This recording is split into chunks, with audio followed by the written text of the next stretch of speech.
Hey guys, welcome. This is probably the first video you will watch in this activation that Logisticacreativa and I have for you. It's no longer just this uncertain times that we want to avoid the leisureness. We want to impulse you. We want to give you every ability to build up a higher confidence in the kitchen, so that whether you're at home, stuck, quarantined, whatever, you have more tools to be more creative. Sometimes we think creativeness comes from like having just all the ingredients and seeing everything, and it's not about that, but it is about techniques. So I'm going to show you and give you some tips that help me around in the kitchen, and hopefully they can serve you as well. And with them you can make 3 ingredients taste beautifully, or you can organize yourself better and just become a better cook. I want to get you started with organization, mise en place, which means everything in its place, and it just means that plan out whatever it is you're gonna do, whether it is simple like scrambled eggs or quesadillas or anything you want to make, as simple or as difficult. They're all a bunch of small things done properly and in time. So I'll advise you to get a board with some damp and wet underneath, a cloth with all your tools. I usually just use a spoon, slot it or not, but a spoon, paring knife and a chef's knife and a steel, honing steel. This doesn't sharpen anything, it just keeps our blade tight and like straight, and a peeler. These are like $2 each, and they're wonderful. I also keep various size of bowls and little compartments that I can put whatever it is that I'm working with aside. We never want anything on our board that we aren't chopping. If it's on the board, you're chopping it. If you're not chopping it, then it's not on your board. I have a few things here, ginger and an onion, to show you basic like knife skills or just knife safety, if you will.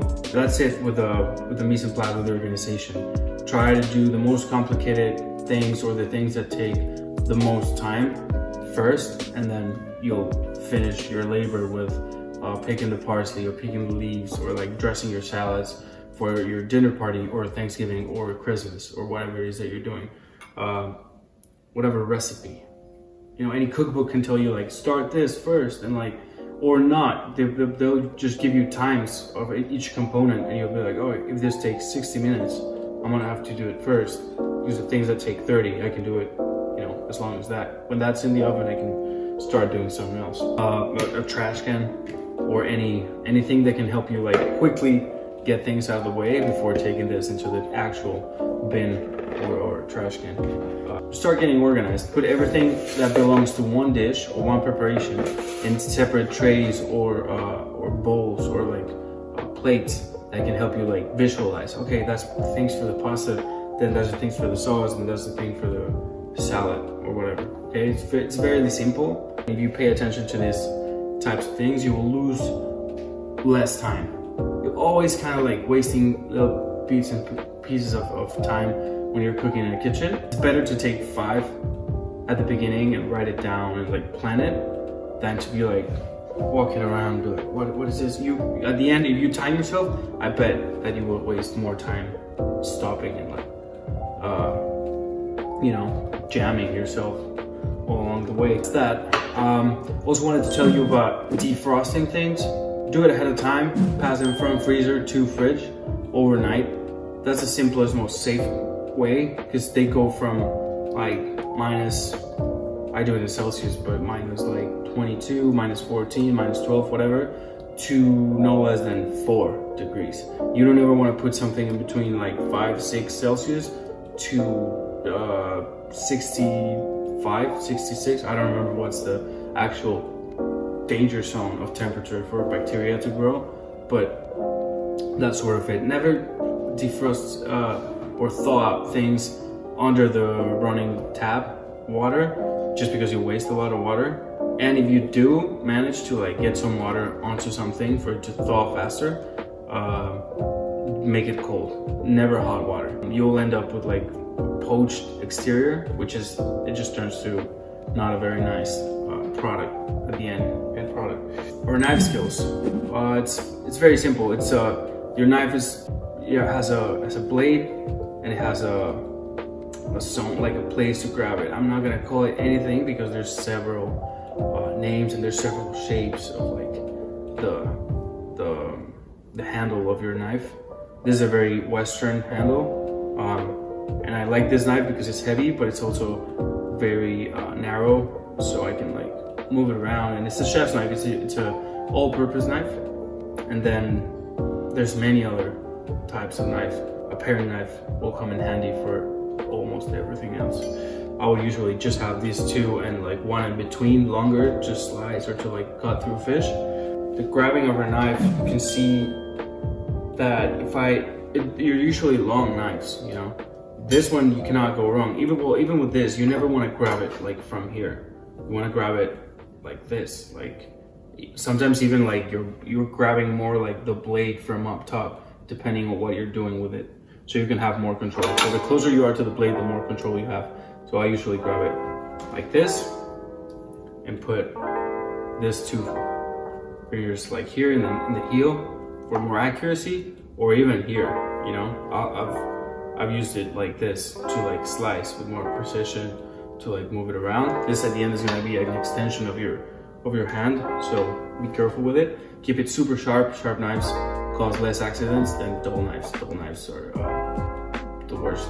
I'm gonna teach you basics on handling your stuff. Always fingers in, tucked in, your thumb always tucked in. Anyone will teach you to chop like this, but practice with onions because they're cheap to buy, and you can make sous vide, onion soup, puree, whatever. You can just boil them in water and they taste nice, you know. So I'm gonna teach you to chop it different ways. I'm gonna teach you to do cube or brunoise, and then I'm gonna teach you to do feathered, sort of julienne type of onion chopping. So I'm gonna take out the center of the onion. I'm gonna take out this main brain, and with this I'm gonna make julienne, and with this I'm gonna coarsely chop it. So when you see from the side that, again, nothing that I'm not cutting on my board. I'm gonna stand. Your stance when you're chopping, if you stand like this, it means that your knife is like this, but you always want to have the knife straight. So if I'm chopping like this, my knife is not gonna be straight. My knife's gonna be like this. Okay? I usually do it this way. So like diagonal to me, and I go slicing through, but not all the way through. I kind of stop at the very end.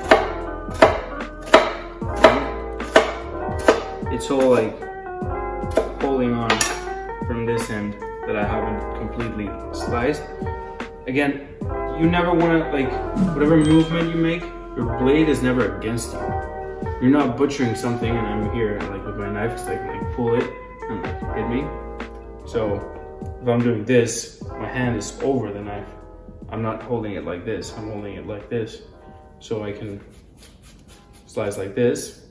And even if I had put too much like force and I would go like that, I wouldn't like chop up or like sink it into my hand. Okay, now we've done like a few crevices in there. Last thing to do is just start chopping. And this is very rough, but you can sort of guess how it goes from there. I'm not gonna throw this away, I'm just like getting it out of the way because it's not chopped. And with this method you usually end up with a little bit extra stuff. So there it goes. I usually have a bench scraper. I don't have one at the moment to do this. Also not a bit dangerous. Then again, a knife like this, I cut this in half. It's just like the last surface of the onion. I'm just gonna grab it and go a bit faster. I'm gonna press it down and go a bit like,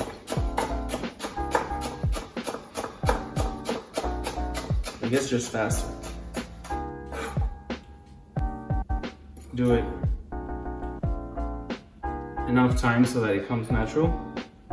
Again, hand like this against my knuckle, and even I can start like this. You can practice on thin air. You don't need to put too much pressure either. You don't need to move your knife like this knife is always straight, and this keeps it straight, as straight as possible. You can put like your whole hand like this, but it's usually your finger because this is the longest one. And then just roll like this.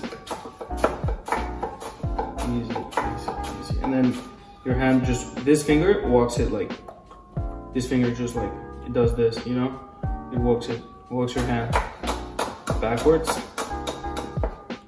That's it. Don't be scared because you're gonna feel your knife going like very close to your fingertips, but it's never gonna hit it. If you have good technique, it's never gonna hit it, and you're gonna end up with like nice onion choppings, or like if that had been a carrot or if that had been an aubergine, it's the same principle. You want to do this, take your time. You're not in a professional kitchen, no one's timing you, so you're good.